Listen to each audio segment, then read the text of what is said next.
Python is supported by multiple interfaces to explore as well as to develop applications. When I say explore, it is all about learning Python. You can either use CLI-based environments such as Python, IPython, etc., or browser-based environments such as Jupyter Notebook or Jupyter Lab, etc. Also, we have interfaces such as PyCharm, Spider, etc., which are nothing but IDEs, which are primarily used for application development. As part of this topic, we will primarily see how we can leverage Python CLI to explore the libraries, and then we'll actually see how we can leverage web-based environments such as Notebook or Lab as part of the next topic to explore or learn Python. So let's perform few tasks here.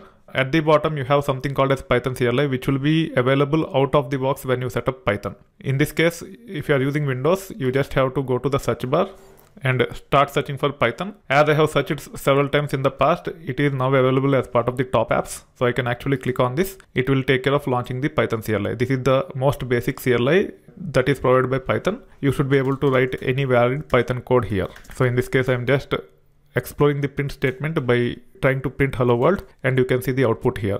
You can actually explore the libraries in interactive fashion. Now, if you want to get a help on one of the functions, such as starts with under str class, you can say help like this and then say str.startswith, and you should be able to see the help on the function. Now, if you want to use it, you just have to create a string, let's say s equal to hello world, and you want to validate whether the string starts with hello or not.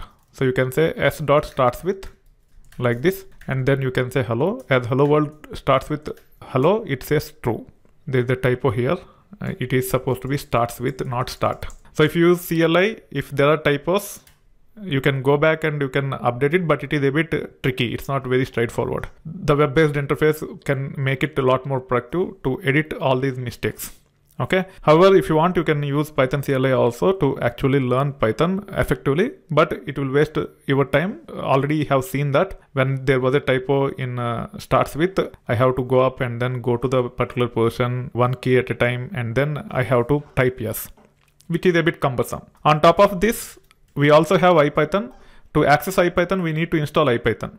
So IPython is a wrapper on top of Python, which will provide us a bit better interactive capabilities than Python itself. If you want to use IPython, all you need to do is you have to go to PowerShell, and then you need to see if there is a pip.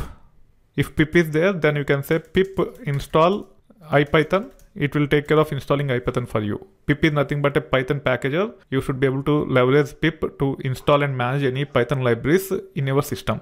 We will explore more about pip at a later point in time. For now, I just used it to install IPython. So now, using Python 3.9, IPython is installed. I should be able to say IPython like this, and it will give us a bit better interactive interface to interact with Python to explore. So some of the features are nothing but it actually provides something called as magic commands, which can be leveraged to get the execution time. You can also run shell commands if you are running on top of Linux by using a magic command called as %sh. Also, if you want to get help, earlier we have got the help by saying help of str.startswith like this using Python. Even in IPython it will work, but it provides you shortcut method like this. You can say str.startswith like this and then question mark, and you should be able to see the help on this function directly using this shortcut method. You don't need to say help of str.startswith, you just have to say str.startswith. Like this, there are several other features which can be leveraged using IPython. Jupyter is a web interface built on top of IPython. So you don't need to worry too much about IPython, you never use it. However, I just want to cover this because Jupyter is based on IPython. Even the interface will look similar to this, but in the browser. Dump Python or IPython. Make sure you are comfortable with Jupyter and start using Jupyter for exploring the Python in the pursuit of learning Python as a complete programming language. Then you have to use IDEs such as PyCharm to actually develop the applications. But in some cases, once you start the application development process, sometimes you might have to launch Python CLI and quickly explore certain libraries. In that case, you can use. There is a usage for this also, but if you want to learn Python as a programming language from the scratch, instead of spending time on Python or IPython, you should focus on Jupyter-based environments, and then you have to focus on IDEs in the pursuit of learning how to set up the project and start developing for the projects as a team. So we'll get into all those details as part of the courses which we'll be covering over a period of time. For now, I have covered how to get into Python or IPython and demonstrated what is the purpose of these Python or IPython. Now it is time for us to explore Jupyter. Once we explore Jupyter, we will primarily stick to Jupyter in the pursuit of learning Python as a programming language. Also, before wrapping up, I want to write some code here. Part of my material, I have already defined those tasks. We have already launched Python CLI. We have already printed hello world. We can also perform basic operations such as 1 plus 2, either on Python CLI or IPython. You don't need to worry whether you are in Python or IPython. Most of the code will work in IPython as well. Now, to get the version of the Python, you can see the version already here. However, there is also a library called as platform.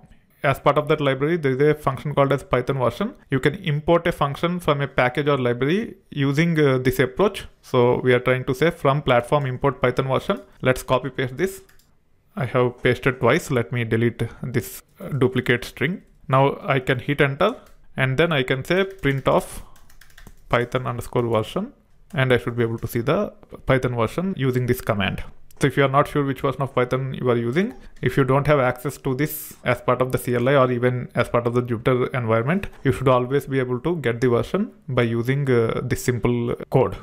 First, you have to import Python version from platform, and then you have to print like this. And also, if you observe, there is a color differentiation when it comes to keywords and non-keywords, functions, etc. So IPython will make it a bit more interactive, and the pace at which you will learn using IPython over Python is significant. Leveraging Jupyter, which is built on top of Python, is further significant when it comes to learning experience. You can learn much faster using Jupyter-based environment, and hence you should be comfortable in setting up the environment and start using that environment for learning purpose.